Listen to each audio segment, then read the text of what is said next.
Welcome once again back to this special broadcast on the G20 summit that India hosts here in the national capital. Over the next 2 days, a lot of deliberations, world leaders descending. It began all on Friday afternoon. We have seen world leaders coming one after another to deliberate in the G20 summit. That particular trend continues even on Saturday morning. We've got the German Chancellor Olaf Scholz, who's touched down a short while ago here in New Delhi to attend the G20 summit.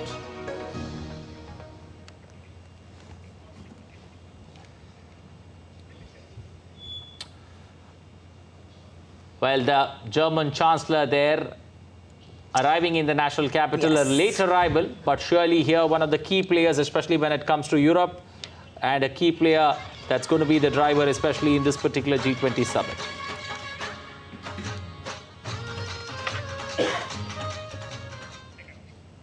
All right, British Prime Minister Rishi Sunak is also here in Delhi for the G20 summit, and taking to social media platform X, he shared a wrap of his first day in India. There are some things we simply can't do alone. Countries have to work together. We saw this during COVID, and it's right that we come together to fight climate change and Putin's illegal war. The G20 and summits like it provide a unique opportunity to talk face-to-face with the leaders of other countries and address those issues. And the decisions we make there will deliver the jobs, growth and security that British people expect of their PM. So I'm looking forward to a productive few days.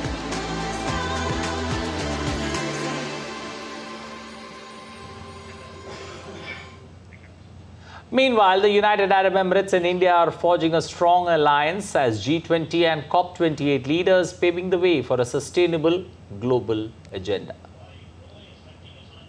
The ties that bind India and the UAE are extremely close. The two countries first established diplomatic relations in 1972, and since then the connections between them have grown exponentially. New Delhi and Abu Dhabi have signed several agreements to boost cooperation in sectors like culture, politics, the economy, defence and space. More than 3.5 million Indians currently live in the UAE, making up the largest ethnic community in the Emirates. Since coming to power, Indian Prime Minister Narendra Modi has visited the country 5 times. The latest trip was earlier this year. In 2019, PM Modi was conferred with the UAE's highest civilian honour, the Order of Zayed. In 2017, Sheikh Mohammed bin Zayed Al Nahyan, who has been serving as the UAE's president since 2022, was the chief guest at India's Republic Day.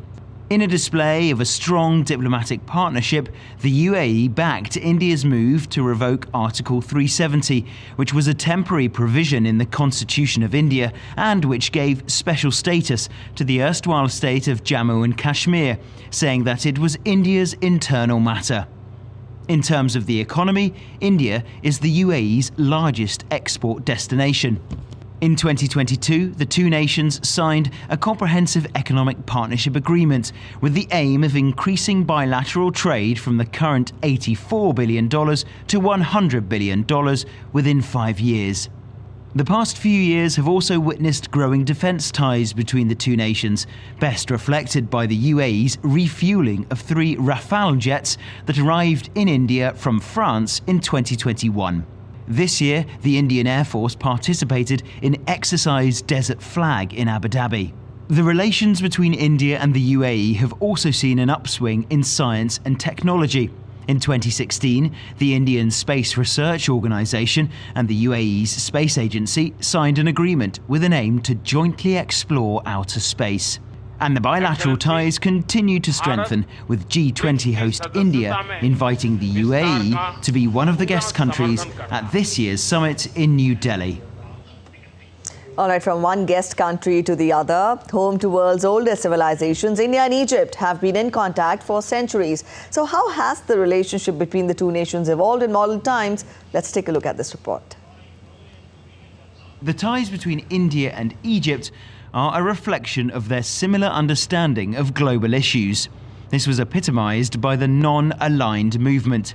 In 1961, India and Egypt were among the founding members of the movement, which became a forum for countries that wanted to remain neutral during the Cold War. More recently, both Egypt and India attended the Ukraine peace talks hosted by Saudi Arabia in August. In 2022, India supplied wheat to Egypt amid the global grain crisis triggered by the Russia-Ukraine war. Ukraine and Russia are among the world's top exporters of wheat, and the conflict has taken a toll on food supply chains. 2023 witnessed a progression of ties between India and Egypt, with Abdel Fattah el-Sisi becoming the first Egyptian president to be invited as the chief guest at India's Republic Day. This year also witnessed Indian Prime Minister Narendra Modi's visit to Egypt, during which New Delhi and Cairo signed a deal to elevate their relations to a strategic partnership. PM Modi was also conferred with Egypt's highest state honour, the Order of the Nile.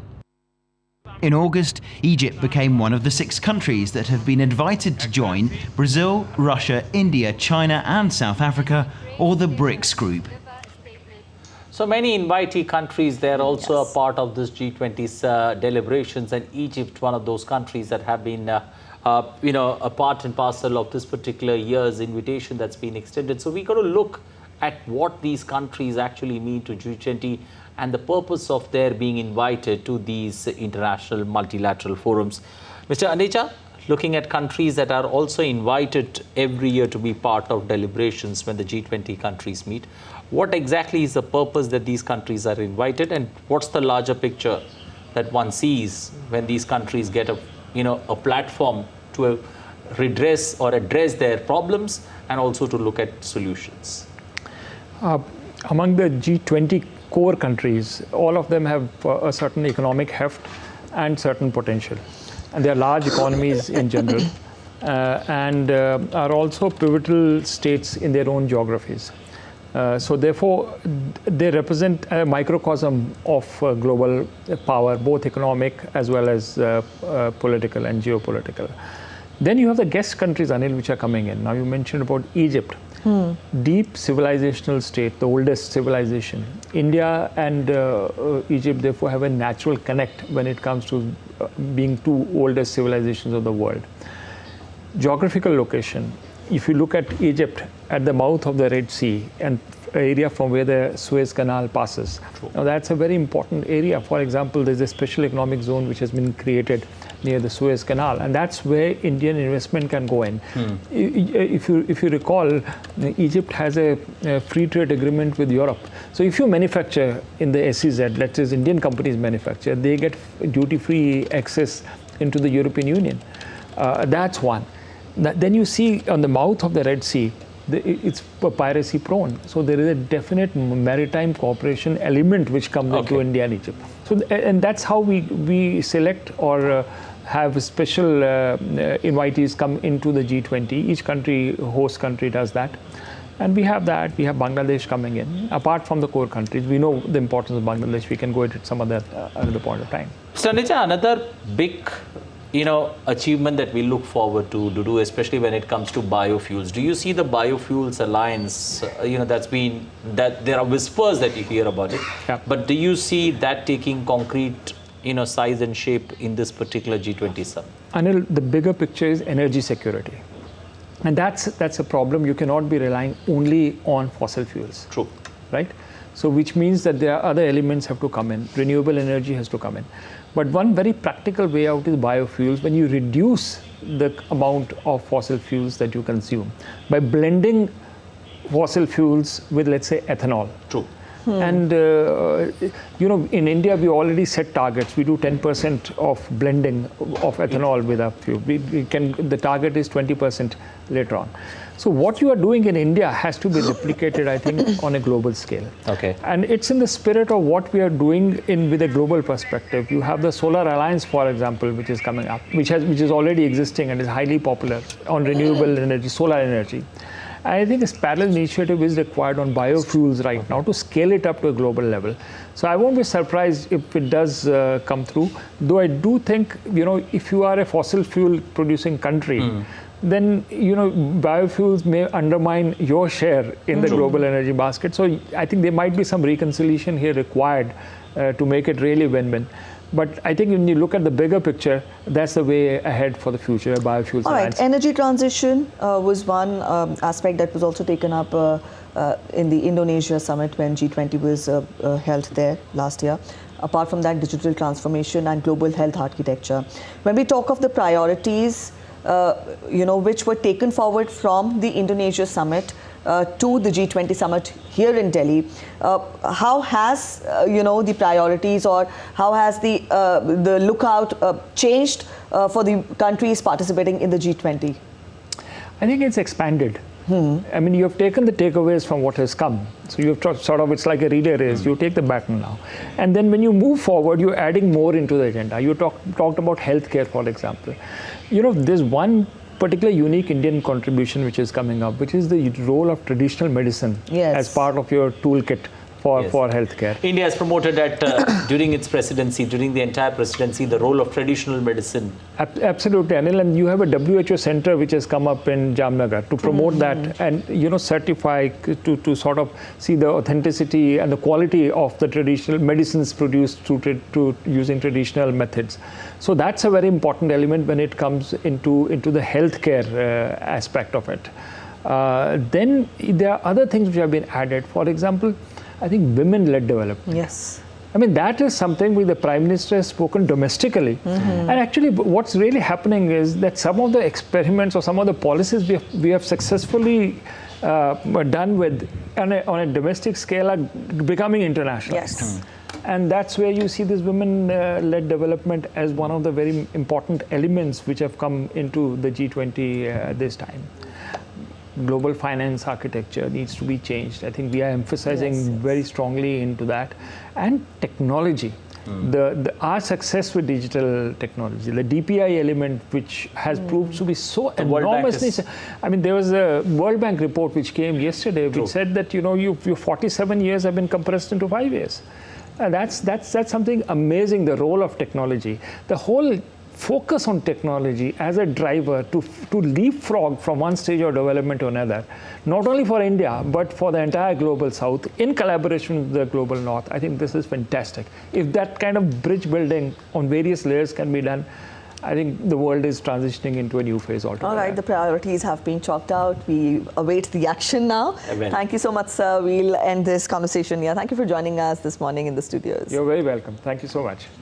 Well, moving forward, like the Chinese leader Xi Jinping, the Russian President Vladimir Putin too is skipping the G20 summit in India. Their respective positions will be reflected by the representatives of the two countries who will be present. Dasha Chernushova is in Moscow with more on the agenda of the Russian Foreign Minister Sergei Lavrov, who heads the Russian delegation. Russian Foreign Minister Sergei Lavrov is in New Delhi for the G20 summit. He is heading the Russian delegation at the request of the Russian president, who is skipping this edition of the G20 summit. According to the spokesperson of Russia's Ministry of Foreign Affairs, Maria Zakharova, Lavrov will make speeches in two plenary sessions, One Planet and One Future. He is also expected to hold a number of bilateral talks on the sidelines of the summit, yet no details on those have been provided. The big question is whether Russia would allow a joint declaration. Last year, Lavrov accused the West of trying to politicize the declaration. Ahead of this year's summit, Lavrov said there would be no general declaration on behalf of all members if Russian position is not reflected. He said that if consensus could not be reached at the G20 meeting, a non-binding communique could be issued by the G20 presidency. Moscow also said it would support the inclusion of the African Union as a full member of the G20. Dasha Chernushova reporting in Moscow for DD India. All right, we've been continuously getting you expectations of the participating countries, and from here we turn focus to Singapore. It says that it will actively contribute to G20 discussions in its capacity as the convener of the 3G. Now, this is an informal group of countries that are not G20 members but have an important stake in the gathering. Patrick Falk has more on this. Well, as a small nation, Singapore doesn't have a seat at the G20 table, but it is an important financial centre and also punches above its weight in the geopolitical arena. And what happens at the gathering in India in the coming days will have crucial implications for the city-state and its economy because of its status as a major international commercial hub. Now, this is coming at a critical juncture for Singapore. It's in the midst of succession plans, which could come as early as next year. Prime Minister Lee Hsien Loong is expected to hand over power to Deputy PM and Finance Minister Lawrence Wong. But those plans have been threatened by a series of scandals recently involving the ruling PAP party. Singapore has capitalized on the flurry of diplomatic activity taking place within the region and hosted Canadian Prime Minister Justin Trudeau ahead of his touchdown in New Delhi to strengthen bilateral and trade ties between the two countries. All right, the G20 action is happening here in Delhi as the national capital is hosting the world leaders for the G20 summit. But noted artist, sand artist in fact, Doordarshan has created a sand art depicting the G20 logo at a beach in the Indian state of Odisha.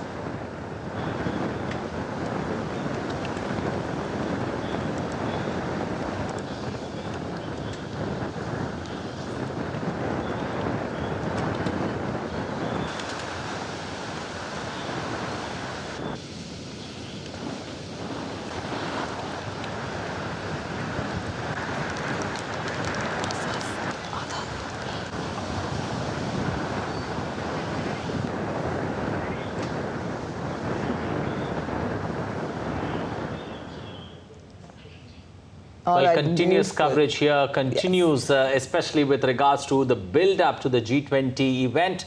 The world leaders are slowly going to converge there at Bharat Mandapam. They're going to come one after the other.